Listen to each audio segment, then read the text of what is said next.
Happy holidays and Merry Christmas, email geeks. Welcome into the special Christmas edition of the Kevin Mandeville Show. I hope you're enjoying today with wonderful presents, surrounded by family and good cheer. But we're spreading the email cheer here on today's show. I mean, y'all, you really light my world up. So I'm hoping to spread some email cheer back at you. I hope you're enjoying this. Let me shut this off so this isn't too annoying here. But yeah, we're going to keep this show short and sweet so we can get back to enjoying the festivities. But there are some topics that I haven't gotten to yet and some news that I want to discuss. So let's dive in and get some email geekery on today's holiday. So first up here, we're talking about augmented reality with email. So there have been a few articles that come out over the past few months, one from Anna Yeaman and Style Campaign, the other from Jay Orem at Action Rocket over on the Email on Acid blog. And Apple at WWDC 2018 this past year announced that iOS 12 has this new feature called AR Quick Look, which allows you to preview 3D models in the real world. And they also noted that this would work across a number of apps, but it even included the Mail app. So obviously this led to a road of experimentation to see what would be possible with AR Quick Look in email. So this works as just a few lines of HTML, and it acts as a separate file type. Apple actually collaborated with Pixar. They created a brand new file type. It's a .usdz file, which is universal scene description zipped. So that it's a brand new file type, but you can simply link to this file type. So you can use the anchor tag with an HTML attribute rel, which equals AR for augmented reality. And the href then just points to that .usdz file. And you can link to whatever text or image you want inside of that element. And so the way this behaves on Safari at the moment is you will see a preview of the AR environment, and it overlays this 3D cube object, which sort of icon, which indicates and lets you know that you can interact with this and it would launch a full sort of screen experience. Unfortunately, in the Mail app currently, this doesn't look or behave the exact same way. At the moment, if that's all you do, it doesn't display that badge or icon to indicate this type of behavior. So there is that differentiation between the Mail app to, the standard WebKit browser. And in the Mail app right now, when you link to it, it opens it up essentially into the browser anyway. So this is a browser-based experience that you need to accommodate for. So what you could do to get around this is you can use some iOS targeting. So there is the @supports query targeting that you can use to target iOS. It would work for iOS 10 and above, so I would be careful and probably monitor the iOS 12 rate. I think iOS 12 is at about 80% right now for people who have upgraded. So, and Apple's really good about that typically, but that's just something you need to look out for. But you could target iOS and serve up a separate image and or link, depending on how you wanted to handle it, to indicate that there's this type of behavior available.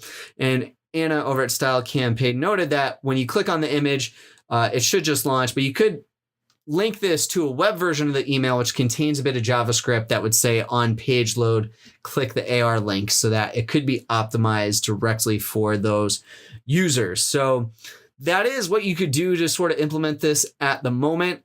The only way that this works natively at the moment, but is sort of a deal breaker for using this in marketing campaigns, is that if you use this as an attachment, it would open up natively. As an embedded attachment, sort of base64 encoding. But obviously, there's the deliverability and ESP concerns and impacts around that. So that's kind of a no-go for us doing marketing campaigns. But I think that there is a use case for this for particular brands, especially, obviously, if you're in the gaming community. And there's a lot more of this AR and interactivity available. You could do some cool campaigns. You could optimize and enhance for a particular user set, especially if your audience is a large iOS audience. You could have some fun here. Again, this isn't, it's not necessarily limited to just the iOS Mail app, but this is an iOS based experience. So if you're trying to expand this beyond just iOS Mail for targeting, you just have to understand what operating system your users are on and how you want to target or fall back for that. So that's why it's probably best just to stick to iOS Mail at the moment. But there's some cool examples here. You can see, especially the guitar one here that Jay used.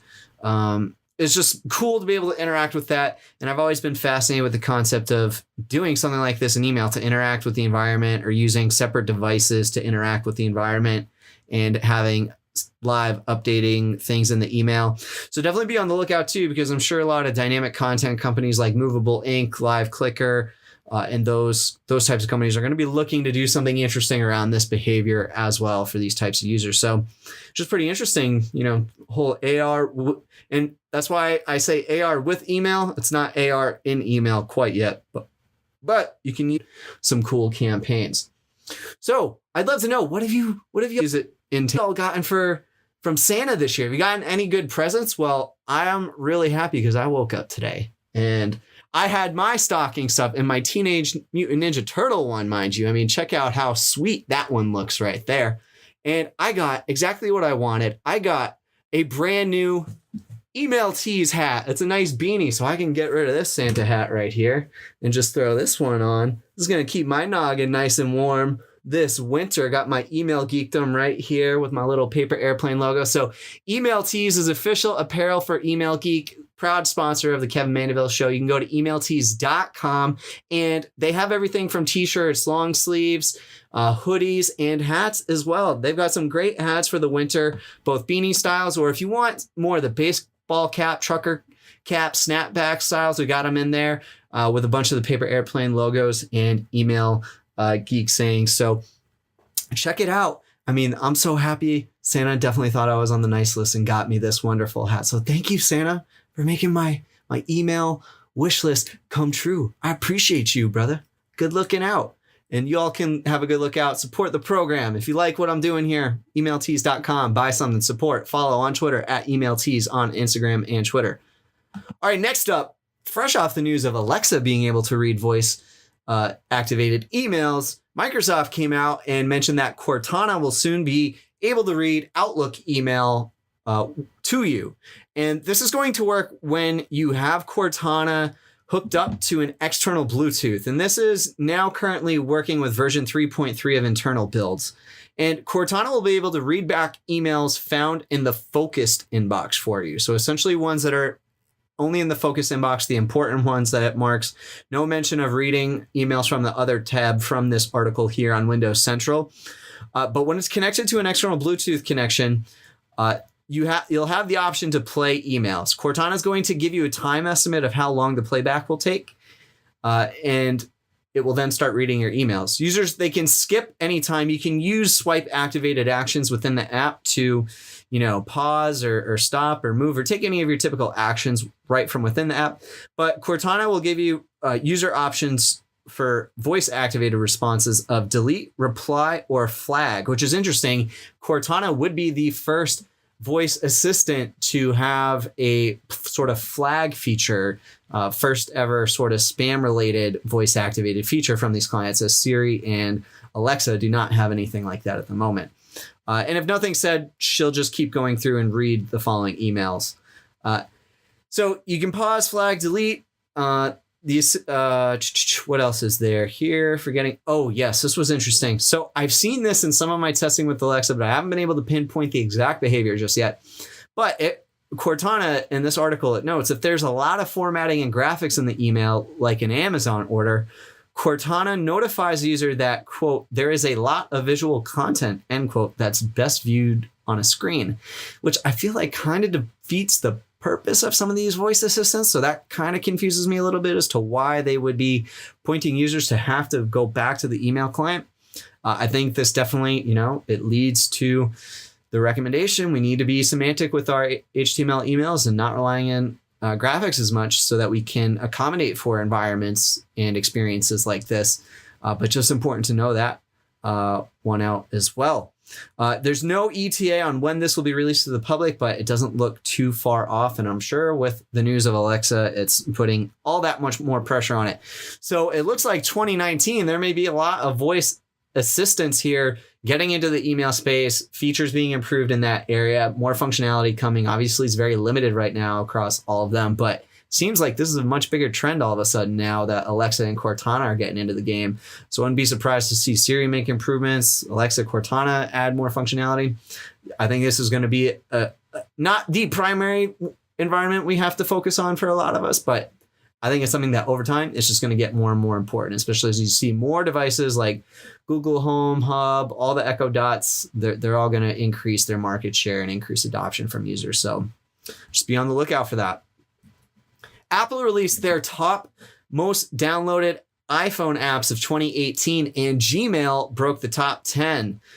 So the top 10 included YouTube, Instagram, Snapchat, Messenger, Facebook, Bitmoji, Netflix, Google Maps, Gmail, and Spotify. So it came in at number 9, I do believe, according to this article and reading the chart correctly. But either way, it's a top 10, and it beat out some apps like Amazon, Uber, WhatsApp, Pandora, Wish, TikTok, Cash App, Google Chrome, Google Photos, and Twitter. So I think this is just important to note. Gmail, I think, is going to continue to gain popularity, especially internationally. I feel like that's where a lot of the growth will come from for Gmail with its global imprint. And as more third world countries start to come online, get more access to email, and Gmail obviously having, very good performance on that end for speed and optimizing for those networks, I think Gmail is going to continue to rise with its market share. So just be on the lookout for that. Just keep checking in on the market share trends. There's emailclientmarketshare.com to know. And just keep an eye out on Gmail, but they're going to keep growing. So I don't expect them to slow down at all.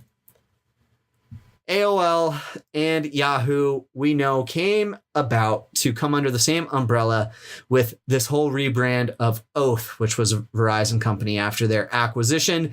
And Verizon now says that Oath is dead. So I don't mean to say that we need to cancel Christmas right now, but I don't want to ruin the mood. I know this is a sad day now all of a sudden. Not really. We don't care. We don't give a damn about Oath. I have no idea what Verizon is doing. So Oath is now Verizon Media Group. That's the rebrand. Who knows what the heck they're doing with AOL/Yahoo now. It seems like the Oath rebrand attempt was just a disaster from day one. They probably would have just they'd probably be better just to pick AOL or Yahoo and just go all in on that branding. But they're going with Verizon now, the Verizon Media Group. And AOL and Yahoo, they sort of merged their infrastructure, which made sense to consolidate those email clients, and they're working off the same rendering now. I'm not too sure what the future holds for those two. They're sort of being treated as the same. I'd imagine, given that Yahoo has the larger market share percentage, historically it always has, that they would just let Yahoo win and sort of delete AOL. I mean, they deleted the Alto Mail app, which sort of indicated that was coming down the pipe anyways, which was a part of the merging of the infrastructures. But I'm not too sure what their strategy is here. I wouldn't even be surprised to see AOL/Yahoo email and that whole email subsidiary aspect be sold off to somebody else, or it just doesn't seem like it's a big focus, and they're not too sure of what their strategy is. It doesn't seem very cohesive right now. And it's strange given that they spent over $4 billion a piece for AOL and Yahoo. So they have close to $9 billion invested into these two companies. So I'm not really too sure, but see ya, Oath. Hardly knew ya. Wouldn't want to be ya. And just to end today's show, on a light note, a fun note, I saw this new book which made me LOL for reals. Why Marketing Automation Experts Drink by Andrea Terrell. Not sure if I'm pronouncing it correctly, but this is a coloring book for us adults in the marketing automation space, a lot of which includes email geeks and us. So, the description says, if you or someone you love works with Pardot, Salesforce Marketing Cloud, HubSpot, Marketo, Eloquent, email marketing, this book is for you. And it's just absolutely hysterical illustrations and cartoons.